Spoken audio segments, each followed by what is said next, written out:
સુરત શહેરના પૂણાગામ વિસ્તારમાંથી લાપતા થયેલા 11 વર્ષીય વિદ્યાર્થી અને તેની 23 વર્ષીય શિક્ષિકા આખરે 4.5 દિવસ બાદ પોલીસના હાથે પકડાઈ ગયા છે।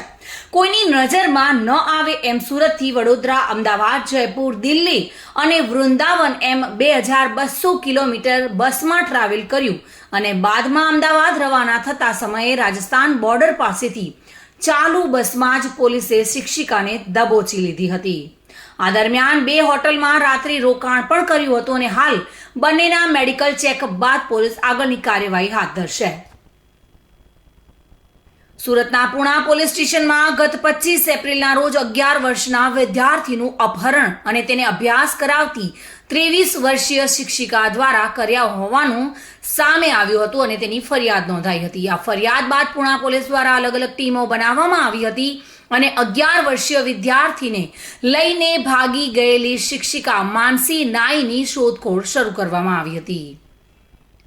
આ ઘટનાની તપાસ દરમિયાન પોલીસના હાથે એક સીસીટીવી પણ લાગ્યા હતા, જેમાં વિદ્યાર્થી શિક્ષિકા માનસી સાથે જતો હોવાનું દેખાઈ રહ્યું હતું। આ ઉપરાંત શિક્ષિકા દ્વારા એક દુકાન પરથી કોઈ વસ્તુ ખરીદી તેનું રોકડમાં પેમેન્ટ કર્યું હોવાના ફૂટેજ પણ પોલીસને મળ્યા હતા। જોકે પોલીસ દ્વારા શિક્ષિકાને પકડવા માટે અલગ અલગ ટીમો તૈયાર કરવામાં આવી હતી, ત્યારે પોલીસને મોબાઈલ નંબર ટ્રેસ કરતા તેવી માહિતી મળી હતી કે શિક્ષિકા વિદ્યાર્થી સાથે રાજસ્થાનથી ગુજરાત પરત આવી રહી છે। ત્યારે આ માહિતીના આધારે પોલીસે રાજસ્થાન બોર્ડર પર શામળાજી પાસેથી શિક્ષિકા માનસીને ઝડપી પાડી હતી અને માનસી સાથે વિદ્યાર્થી પણ પોલીસને મળી આવ્યો છે। પૂણા પોલીસની ટીમ દ્વારા શિક્ષિકા અને વિદ્યાર્થીને સુરત લાવવામાં આવ્યા હતા અને ત્યારબાદ વિદ્યાર્થીને પોતાના પરિવારને સોંપવામાં આવ્યો છે। વિદ્યાર્થી સુરક્ષિત મળતા પરિવારે પોલીસનો આભાર વ્યક્ત કર્યો હતો। બીજી તરફ પૂણા પોલીસ દ્વારા શિક્ષિકા માનસી નાઈની પૂછપરછ કરવામાં આવી હતી। પૂછપરછમાં સામે આવ્યું હતું કે આ શિક્ષિકા પૂણા ગામની હિન્દી વિદ્યાલયમાં બાળકોને અભ્યાસ કરાવતી હતી અને વિદ્યાર્થી પણ આ જ શાળામાં શિક્ષિકા પાસે અભ્યાસ કરતો હતો। શિક્ષિકા પાસે ટ્યુશન લેવા માટે છેલ્લા 3 વર્ષથી જતો હતો અને છેલ્લા ઘણા સમયથી શિક્ષિકા પાસે વિદ્યાર્થી અભ્યાસ કરતો હોવાને લઈને બંને વચ્ચે બોન્ડિંગ પણ બની ગયું હતું। પ્રેમ સંબંધની પણ ચર્ચાઓ હાલ ચાલી રહી છે, પરંતુ આ બાબતે પોલીસે તપાસમાં કોઈ વિગતો આપી નથી। જોકે શિક્ષિકા માનસી નાઈની પૂછપરછમાં ખુલાસો થયો હતો કે તે 25 એપ્રિલના રોજ બપોરે 2 વાગે વિદ્યાર્થીને લઈને પહેલા સુરતમાં અલગ અલગ વિસ્તારમાં ફરી હતી અને જેમાં સુરતના ડુમ્મસ રોડ ખાતે આવેલા વીઆર મોલમાં 2 કલાક જેવું ફર્યા હતા। સુરત સ્ટેશનથી રિક્ષામાં વીઆર મોલ સુધી પહોંચ્યા હતા। વીઆર મોલમાં ફર્યા બાદ 5 વાગે સુરત સેન્ટ્રલ બસથી એસટી બસમાં બેસીને વડોદરા ગયા અને 26 એપ્રિલના રોજ શિક્ષિકા અને વિદ્યાર્થી બંને સવારે 6 વાગે હોટલમાંથી ચેકઆઉટ કરીને અમદાવાદ ખાતે પહોંચ્યા હતા।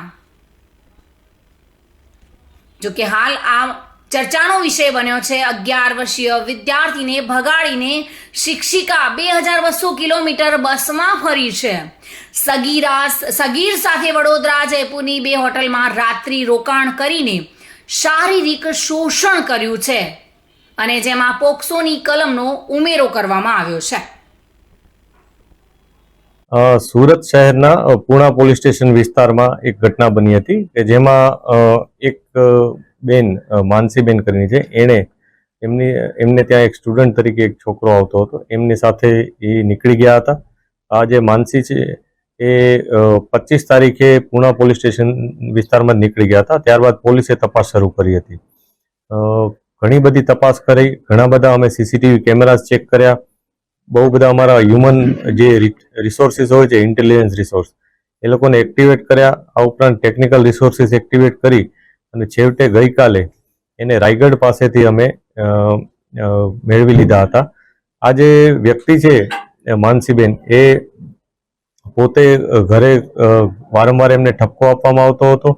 આ ઉપરાંત જે સ્ટુડન્ટ છે જે એમની સાથે ત્યાં અભ્યાસ પણ કરતો હતો ટ્યુશનમાં, એને પણ એના પરિવાર તરફથી ઠપકો આપતો એવું એનું કહેવાનું છે।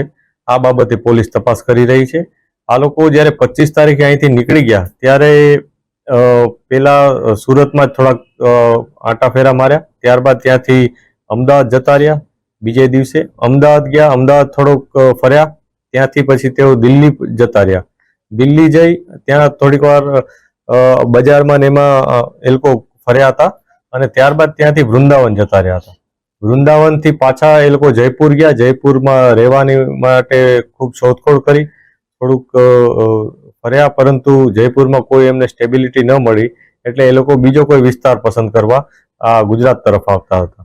આ બાબતને જ્યારે ઇન્ફોર્મેશન પોલીસને મળી તો પોલીસની ટીમ તરત જ અહીંથી નીકળી ગઈ હતી અને તત્કાલ આ લોકોને રસ્તામાં જ આંતરી અને એમને પકડી પાડ્યા હતા.